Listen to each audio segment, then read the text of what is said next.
할렐루야. 우리 함께 고백하시겠습니다. 예수는 그리스도십니다.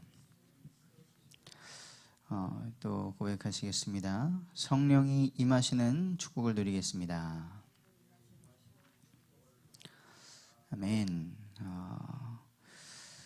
오늘 사도행전 2장의 말씀처럼 성령께서 부활하신 예수 그리스도를 통하여 오셨을 때에 이 땅에 교회가 세워졌습니다.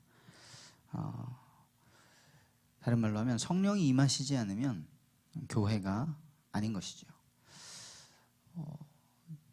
어제 수요 예배 때 우리 에베소서 강의 에베소서 1장 말씀을 듣는데요.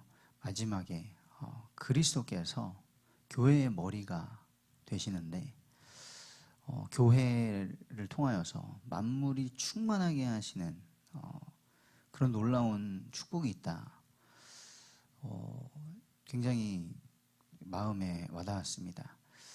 우리가 이 대한민국에 원래 기독교 국가도 아닌데 어쩌다가 이렇게 많은 교회가 세워져서 정말 교회가 흔해져서 그런지 교회의 축복, 교회의 가치를 잘 모르게 된 부분들이 있는데요. 성경은 정말 교회가 얼마나 귀한 곳이고 또 복된 곳인지 계속해서 말씀하고 계십니다. 이번 한 주간 우리가 성령이 임하시면 나타나는 놀라운 일들 묵상하시면서 인도받고 계시는데요. 오늘은 그 성령이 임하시면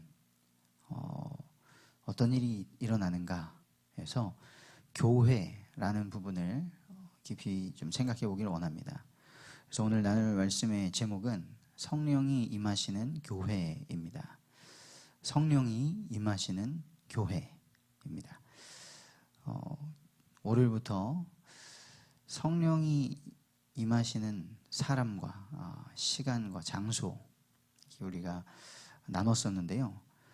하나님이 원하시는 시간과 사람과 장소가 합쳐지면 그것이 교회더라고요. 그래서 오늘 부활하신 주님이 이 땅에 남기신 교회의 모습, 사도행전 2장의 말씀을 보면서 우리 예손교회가 성령이 임하시는 교회 되도록 함께 기도하기를 원합니다. 먼저는 하나님이 원하시는 시간입니다.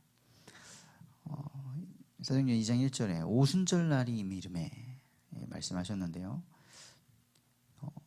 초대교회에 성령이 임하신 날은 오순절이었습니다. 오순절은 다른 말로는 맥추절이죠. 또 6월절이 지난 후에 7일 7주가 지나서 77에 49일이 지나서 77절이라고도 하고요. 레위기에 보면은 이 맥추절은 이스라엘이 6월절 이후에 출애굽한 이후로 추수한 첫 소출을 하나님께 드리는 절기죠. 얼마나 기쁘겠습니까? 400년 넘게 노예 생활을 하다가 하나님의 은혜로 온전히 하나님의 능력으로 양의 피를 바른 날 그 애굽의 손에서 바로의 손에서 빠져나와서 광야를 걸어가는데 하나님의 은혜로 추수하게 되는 것이죠. 우리는 하나님께 그 처음 것을 드려서 하나님께 영광을 돌려야 될 줄 믿습니다. 마태복음 6장 33절에서도 예수님께서 우리가 하나님의 나라와 의를 구해야 되는데 어떻게 구해야 되냐? 먼저 하나님의 나라와 의를 구해야 되는 것이죠. 하나님께서는 창조의 역사를 6일 동안 마치시고요. 사람에게 가장 먼저 안식을 갖는 시간을 가르쳐 주셨습니다. 하나님의 형상인 사람이 창조주와 온전한 교제의 시간을 갖는 것이 가장 우선이라는 것이죠. 우리가 일도 중요하고요. 또 만남도 중요하지만 하나님보다 중요한 것은 없는 줄 믿습니다. 우리의 예배 시간은 우리의 남는 시간이나 자투리 시간을 쓰는 것이 아니라 다른 모든 것보다 먼저 하나님께 온전히 드리는 시간이 되어야 하겠습니다. 이것이 하나님이 원하시는 시간입니다. 그리고 이 시간에 초대교회는 어떻게 모였습니까? 하나님의 약속을 기대했습니다. 사도행전 1장 4절에 예수님께서 사도와 함께 모이셨을 때 이렇게 분부하셨죠. 예루살렘을 떠나지 말고 내게서 들은 바 아버지께서 약속하신 것을 기다리라. 이 기다림의 시간이 우리의 예배의 시간이 되어야 될 줄 믿습니다. 언제 하나님의 은혜가 부어지고 성령의 세례를 받게 될지 우리는 알 수 없죠. 우리가 항상 듣지만 같이 이렇게 교회로 모이는데, 예배당에 모이는데 이 가운데 아직 구원받지 못한 자들이 있을 수도 있다. 아직 은혜 받지 못하는 자들이 있을 수 있지 않습니까? 언제 하나님의 그 때가 올지 모르지만 우리는 기대하고 모이는 것이죠. 왜냐? 그 시간은 반드시 옵니다. 하나님의 약속이기 때문입니다. 그래서 우리는 지금 일요일을 주일로 지키며 온 교회가 함께 예배하고 있죠. 이것은 안식 후 첫날 부활하신 예수님을 우리가 믿는다 하는 그 신앙을 고백하는 것입니다. 또 한 주의 첫날을 예배의 날로 하나님께 드리면서 우리가 안식하는 것이죠. 코로나 시기에 전도가 돼서 온 청년 한 명이 있죠. 초반에는 열심히 나왔습니다. 근데 그러다가 어느 순간 좀 뜨문뜨문 주일에 한 번씩 얼굴 보이더라고요. 그런데 희한하게도 예배 시간에만 안 옵니다. 그리고 다 끝나고, 주일 다 끝나고 이제 사람들 막 돌아가고 다 정리됐는데 한 번씩 오고 있어요. 그 청년이 교회에 출석한 걸로 따지면 벌써 몇 년이 흘렀는데요. 아직도 자기 아버지에 대한 상처에서 헤어나오지 못하고 몇 주 전에 보니까 저기 헝금함 쪽에 종이가 뭐 있길래 뭐지? 이러고 봤더니 저한테 하소연하는 편지를 몇 장 써놓고 갔더라고요. 이렇게 하나님이 원하시는 그 시간을 놓치면 성령의 역사를 경험하기가 어렵습니다. 하나님이 원하시는 그 시간에 함께 하시는 우리 모든 성도님들 되시길 바랍니다. 두 번째로는 하나님이 원하시는 사람입니다. 사도행전 2장 1절에 오순절날이 이미 이름에 그들이 모였죠. 그들. 이 성령의 임하심을 경험한 그들은 누구였습니까? 마가다락방에 모인 이 사람들은 예수 그리스도의 십자가 사건을 목격한 자들입니다. 사도행전 1장 1절에 보면 예수님이 행하시고 가르치시고 했던 모든 이 복음 현장, 그리고 십자가에서 고난받으신 그 사건을 보았던 자들이죠. 그들은 예수 그리스도께서 십자가에서 죽으신, 우리의 죄를 위해서 죽으신 그 사랑을 알고 그 자리로 부르심을 받은 자들이었습니다. 그리고 이들은 예수 그리스도의 부활을 본 자들이었죠. 예수님은 부활하셔서 40일 동안 이 땅에 계시면서 친히 자기가 살아났다는 증거들을 보여주셨습니다. 그리고 하늘로 승천하시는 것도 제자들에게 보이셨죠. 바로 하나님께서 약속하셨던 그 메시아를 보내신 능력, 그것을 보고 체험한 자들이었습니다. 이 사람들이 예수 그리스도의 약속을 붙잡고 기다린 것이죠. 너희들은 몇 날이 못되어 성령으로 세례를 받으리라. 이 약속을 믿고 이것이 이루어지는 날을 간절히 기다린 자들이었습니다. 기다릴 때 어떻게 하였습니까? 사도행전 1장 14절에 이들이 여자들과 예수의 어머니 마리아와 예수의 아우들과 더불어 마음을 같이하여 오로지 기도에 힘쓰더라. 하나님의 약속하신 그 말씀을 붙잡고요, 오로지 마음을 같이하여서 오로지 기도에 힘썼습니다.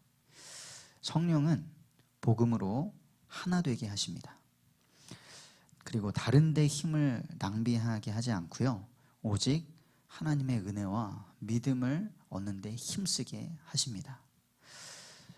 그리스도의 반석 위에 성령으로 하나 된 자들, 겸손히 하나님의 약속을 붙잡고 은혜를 간구하는 자들의 모임이 성령이 임하시는 교회인 줄 믿습니다.